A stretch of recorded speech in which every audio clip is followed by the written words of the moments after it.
আসসালামু আলাইকুম। RS news channel 24 বিডিতে আপনাদের স্বাগতম। সঙ্গে আছি আমি মোহাম্মদ রেজাউল হাওলাদার।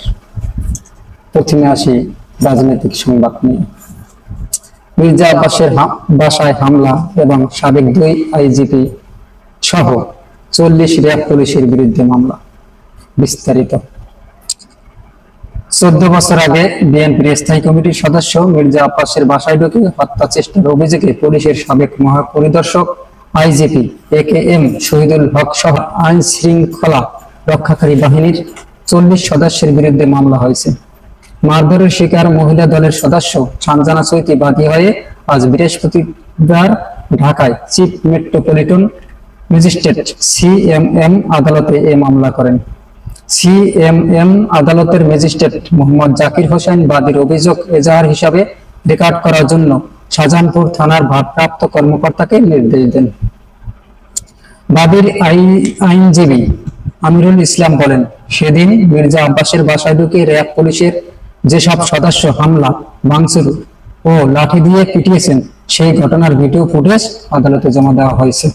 ভিডিওটিতে আসামিদের অপরাধমূলক কর্মকাণ্ডের চিত্র উঠে এসেছে। সাবেক আইজিপি একেএম শহীদুল হক ছাড়া মামলার অন্য আসামিরা হলেন র্যাবের সাবেক মহাপরিচালক হাসান মাহমুদ খন্দকার, পরে আইজিপি হন; র্যাবের সাবেক গোয়েন্দা প্রধান মেজর জেনারেল অফ জিয়াউল; র্যাবের সাবেক সোহেল; সিআইডির কনস্টেবল রমজান। এইভাবে মোট আসামির সংখ্যা 40 জন করা হয় এবং এই মামলার আরো অজ্ঞাতনামা 20 থেকে 25 জন র্যাব ও পুলিশকে আসামি করা হয়। মামলার আর্জিতে উল্লেখ করা হয়েছে, 2010 সালের 27 জুন বিএনপিকে রাজনৈতিকভাবে ভয় দেখানোর জন্য সাবেক আইজিপি একেএম শহীদুল হক, র্যাবের সাবেক মহাপরিচালক হাসান মাহমুদ খন্দকার এবং র্যাবের সাবেক কর্মকর্তা জিয়াউল আহসানের নির্দেশে শাহজাহানপুরে মির্জা আব্বাসের বাসায় হামলা চালানো হয়। র্যাব ও পুলিশ সদস্যরা মির্জা আব্বাসের বাসায় প্রবেশের প্রধান গেট ভেঙে ভেতরে ঢুকে যান। এরপর র্যাব পুলিশ বাসার ভেতরে থাকা ব্যক্তিদেরকে বেধড়ক পিটিয়ে জখম করা হয়। মামলার আর্জিতে আরো উল্লেখ করা হয়, র্যাবের সাবেক কর্মকর্তা জিয়াউল আহসান নির্দেশ দেন, যাকে যেখানে পাওয়া যায় তাকে সেখানে পিটিয়ে হত্যা করতে। তখন গোপন সংবাদ পেয়ে মির্জা আব্বাস বাসা থেকে বের হয়ে যান।